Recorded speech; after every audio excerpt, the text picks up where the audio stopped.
Ilocano word of the day with Tagalog. Ano sa Ilocano ang daan? Dalan.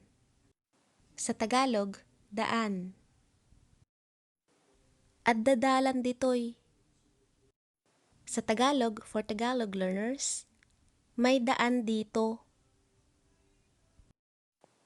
Haan ko ammo nga addadalan ditoy. Say that again. Haan ko ammo nga addadalan ditoy.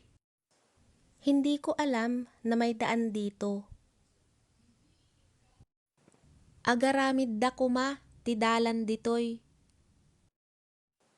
Gumawa sana sila ng daan dito. Daytoy latta ti dalan ditoy. Or, daytoy laeng ti dalan ditoy. Ito lang ang daan dito. Last one. Ti dalan, numapan ka jay balay ko. Say that again. Ti dalan, numapan ka jay balay ko. In Tagalog, ang daan kung pupunta ka sa bahay ko.